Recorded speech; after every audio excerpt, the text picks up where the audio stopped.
ఛత్తీస్గఢ్ లో భారీ ఎన్కౌంటర్ చోటు చేసుకుంది. 8 మంది మావోయిస్టులు మృతి చెందారు. భారీగా ఆయుధాలను కూడా స్వాధీనం చేసుకున్నారు పోలీసులు. బీజాపూర్ జిల్లా గంగులూరు అటవీ ప్రాంతంలో ఈ ఘటన చోటు చేసుకుని మావోల కోసం ఇంకా కూడా పోలీసుల కుమ్మింగ్ కొనసాగుతోంది. ఛత్తీస్గఢ్ దండకారణ్యం ఎప్పుడు కూడా బాంబుల మోతతో దద్దరిల్లిపోతోంది. ఎప్పుడు ఏ వైపు నుంచి ఎటువంటి పోలీస్ బలగాలు వచ్చి మావోయిస్టులు హతమారుస్తాయో తెలియడం లేదు.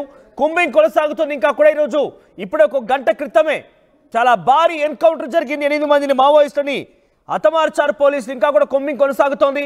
సో ఛత్తీస్గఢ్ మరోసారి బాంబుల మోతతో దద్దరిల్లిపోతుంది అనేది మనం చూస్తున్నాం. బిగ్గెస్ట్ బ్రేకింగ్ గా మొన్నే మధ్య చూసాం. ఛత్తీస్గఢ్ ఒరిస్సా బార్డర్లో ఏకంగా 12 నుంచి 14 మందిని ఒకే రోజు మట్టు పెట్టారు పోలీసులు.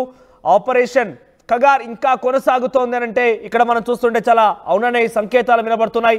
కేంద్ర హోంమంత్రి అమిత్ షా కూడా ఎట్టి పరిస్థితుల్లో ఇటువంటి ఆపరేషన్స్ ని వెనక్కి తగ్గేదే లేదు, ఇంకా కొనసాగిస్తూనే ఉన్నాం. 2026 కల్లా పూర్తిగా మావోయిజాన్ని అంతమొందిస్తామనే లక్ష్యంతో ముందుకు వెళ్తామని ఆయన చెప్తూనే ఉన్నారు. ఇంకోవైపుగా పోలీసు ఈ రకమైనటువంటి మావోయిస్టుని అంతమొందించే పనిని తెరలేపుతున్నారు. మీరు చూడొచ్చు ఆర్టీవీ స్క్రీన్ పైన ఎప్పుడు చూసినా ఒక వార్త సంచలనం రేపుతోంది. మావోయిస్టుల ఎన్కౌంటర్ అనే వార్త ఏ వైపు నుంచి ఎటువైపు నుంచి వస్తుందని వినాల్సి వస్తుందని చాలా ఉత్కంఠగా అటు పోలీసు బలగాలు కానీ ముఖ్యంగా బీజేపీ పార్టీ నేతలు వ్యక్తం చేస్తున్న పరిస్థితి. ఎందుకంటే మావోయిజాన్ని అంతం చేద్దామని ఒక లక్ష్యంతోనే కేంద్ర ప్రభుత్వం ముందుకు వెళ్తోంది. అందులో భాగంగానే చాలా మందిని కూడా ఇప్పటికీ అంతమంది ఇంకా కొనసాగుతూనే ఉంది.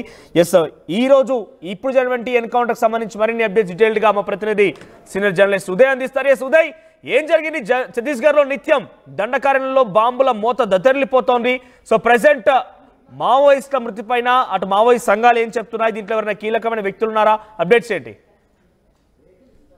ఛత్తీస్గఢ్ రాష్ట్రం బీజాపూర్ జిల్లా గంగలూరు పోలీస్ స్టేషన్ పరిధిలోని పశ్చిమ బస్తర్ అటవీ ప్రాంతంలో ఈ రోజు ఉదయం 8:30 సమయంలో మావోయిస్టులకు భద్రతా బలగాలకు మధ్య ఎదురు కాల్పులు జరిగాయి. అడపాదడపా కాల్పులు కొన్ని గంటల పాటు జరిగినట్లు నాకైతే సమాచారం అవుతుంది. పక్కా ఇంటెలిజెన్స్ ఇన్పుట్ ఆధారంగానే special task force, DRG, Bastar, cobra, అటు సిఆర్పిఎఫ్ కమాండోస్ సంయుక్త ఆపరేషన్ నిర్వహించినట్టు తెలుస్తుంది. మొత్తం ఇప్పటి వరకు 8 మంది మావోయిస్టులను ఈ ఎన్కౌంటర్ లో మట్టుబెట్టినట్లు భద్రతా బలగాల నుంచి మనకి అధికారికంగా సమాచారం ఉంటుంది. మృతుల సంఖ్య ఇంకా పెరిగే అవకాశం కూడా చాలా స్పష్టంగా కనిపిస్తుంది. ఎందుకంటే ఇంకా కుమ్మింగ్ ఆపరేషన్ కొనసాగుతుండటంతో అధికారికంగా ప్రకటనను మరి కొద్దిసేపట్లో విడుదల చేస్తామని భద్రతా బలగాలు అయితే చెప్తున్నాయి. ఈ రోజు ఉదయం తెల్లవారుజామున వచ్చినటువంటి ఇన్ఫర్మేషన్ ఆధారంగానే ఈ జాయింట్ ఆపరేషన్ ను నిర్వహించినట్లు భద్రతా బలగాలు చెప్తున్నాయి. సరిగ్గా 48 గంటలకు ముందే సరిగ్గా అదే ప్రాంతంలో ఒక బౌంటీ ఆఫ్ మావోయిస్ట్ సుమారు 8 మంది సభ్యులను కూడా అక్కడ భద్రతా బలగాలు అదుపులోకి తీసుకున్నాయి. వారిచ్చినటువంటి ఇన్పుటా లేదంటే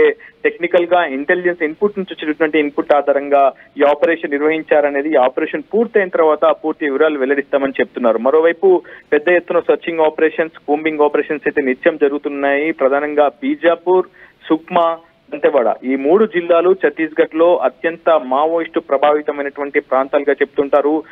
జన మిలీషియా మెంబర్ల నుంచి అత్యున్నతటువంటి పిఎల్జీఏ బలగాల వరకు ఇక్కడే మోహరించి ఉంటాయని కూడా సమాచారం భద్రతా బలగాలకు ఉంటుంది. సో హై ఎఫెక్టెడ్ ఏరియాస్ గా కూడా భద్రతా బలగాలు దీన్ని తీసుకుంటాయి. ప్రతి ఒక్క ఆపరేషన్ కూడా ఛాలెంజింగ్ గా తీసుకుంటున్నాయి. అక్కడ ఏర్పాటు చేసినటువంటి ఫార్వర్డ్ బేస్ ఆపరేషన్ పాయింట్స్ తో పాటు సైనిక శిబిరాలు భద్రతా బలగాలకు లాంచింగ్ ప్యాడ్స్ గా ఉపయోగపడుతున్నాయి. సమాచారం అందిన కొన్ని నిమిషాల వ్యవధిలోనే ఘటనా స్థలం చేరుకోవడం, లక్ష్యాన్ని ఛేదించడం భద్రతా బలగాలకు అక్కడ సైనిక శిబిరాలు ఏర్పాటు ద్వారా చాలా సులభతరమైందని చెప్పుకోవాలి. ప్రస్తుతం వరుస విజయాలు భద్రతా బలగాల్లో మరింత దూకుడును పెంచుతున్నాయి. మావోయిస్టులను మట్టుబెట్టడం, లొంగుబాటుకు గురి చేసేలా సరెండర్ పాలసీని తీసుకురావడంలో ఛత్తీస్గఢ్ ప్రభుత్వం, కేంద్ర హోంశాఖ సఫలీకృతమవుతుందని ఈ వరుస ఎన్కౌంటర్లు మనకు చెప్తున్నాయి. మనోజ్, ఉదయ్, ఈ రోజు జరిగిన ఎన్కౌంటర్లో కీలకమైన వ్యక్తులు ఉన్నారా?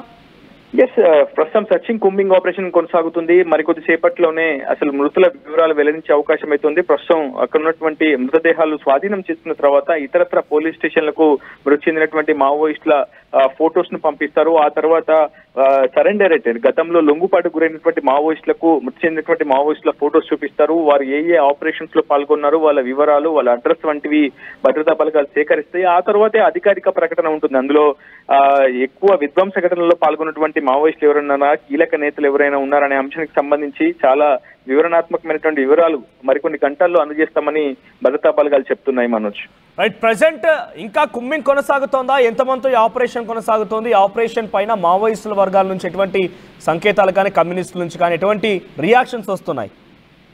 ఎస్ మనోజ్, ఇంకా సర్చింగ్ కోంబింగ్ ఆపరేషన్స్ అయితే కొనసాగుతున్నట్లు మనకు ప్రస్తుతం భద్రతా బలగాల నుంచి అయితే సమాచారం అయితే అందుతుంది. ప్రధానంగా ఏ ఆపరేషన్ నిర్వహించాల్సి వచ్చినా భద్రతా బలగాలు సుమారు 1000 మందికి పైగానే జాయింట్ ఆపరేషన్స్ నిర్వహిస్తుంటారు. ప్రస్తుతం ఈ ఆపరేషన్ లో కూడా cobra unit, CRPF unit, DRG unit, Bastar unit, అదేవిధంగా ఇతరత్ర స్థానిక ఫోర్స్ ను కూడా సమీకృతం చేసుకుని ఈ ఆపరేషన్ నిర్వహించే ప్రతి ఆపరేషన్ లో కనీసం 1000 మంది భద్రతా బలగాలు పక్కా పాల్గొంటాయి. ప్రస్తుతం సైనిక శిబిరాలు ఉన్నటువంటి ప్రాంతంలో 5 కిలోమీటర్ల వరకు ప్రతిరోజు ఏరియా డామినేషన్ కొనసాగుతుంది. ప్రస్తుతం ఈ ఆపరేషన్ అంతకు మించినటువంటి వ్యాసార్థంలోనే జరిగిందనేది మనకి సమాచారం అయితే అందుతుంది. ఇంకా అధికారిక ప్రకటన వస్తే ఎవరు మృతి చెందినటువంటి మావోయిస్టులు కీలక నేతలు ఎవరైనా ఉన్నారా, ఈ ఆపరేషన్ కి సంబంధించినటువంటి పూర్తి ఇన్పుట్ ఎలా వచ్చింది, ఎలా ఆపరేషన్ చేశారు, ఎవరెవరు పాల్గొన్నారు, ఎంతమంది ఈ ఆపరేషన్ లో జాయింట్ ఆపరేషన్ లో పాల్గొన్నారనే అధికారిక ప్రకటన మాత్రం రావాల్సి ఉంది. Manoj, right Uday, thank you for the updates. మొత్తం మీద ఛత్తీస్గఢ్ లో భారీ ఎన్కౌంటర్ చోటు చేసుకుని ఎన్కౌంటర్ లో 8 మంది మావోయిస్టులు మృతి చెందారు. భారీగా ఆయుధాలు కూడా స్వాధీనం చేసుకున్నారు. సో బీజాపూర్ జిల్లా గంగులూరు అటవీ ప్రాంతంలో ఈ ఘటన చోటు చేసుకుంది. ఇంకా కూడా అక్కడ కుంబింగ్ కొనసాగుతుంది. చనిపోయిన వారికి సంబంధించిన వివరాలు ఇప్పుడిప్పుడే అక్కడికి వారి శివారిని స్వాధీనపరుచుకొని పోలీసులకు సమాచారం అందించి తర్వాత గతంలో